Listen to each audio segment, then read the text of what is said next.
ndadzoka zvekare ndine message yauya naadvocate Nelson Chamisa. Uri musi womugovera kudai so munozviziva kuti avarasise and it's a must vanototi vasende a message kumaZimbabweans, a Sabbath message yavo. So nhasi Sabbath message yavo yakamira yakadai so vari kutaura kuti think it to become it. Whatever you wish to become, just think it, act it, then watch and work it to manifest.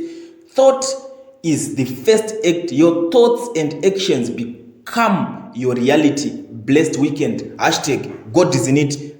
Even though vanhu zvavo vazosanga kupindura zvakasiyana siyana vachitaura kuti alright saka imimi zvinyi zvamuri kungotudza zvezvo makungotudzawo zvinhu zvamuri kufunga kuti manje Zimbabwe inenge yadai so imavo mazomirira kuti zvizomanifesta. You know maZimbabweans vagara vane pfungwa dzinomhanya zvavo kuti vakanzwa chinhu chese vanenge vakutoda kubva vatonoisa final answer zvinhu zvavari kufunga ipapo, final decisions, final judgments ndo zvinhu zviri kuitika. But muri yeZimbabwe panapa inini message ndangouya kuti ndingosvitsawo kwamuri kuti mundiudzewo imimi kuti muri kuionawo sei message iyi yauya naadvocate Nelson Chamisa on this Sabbath day.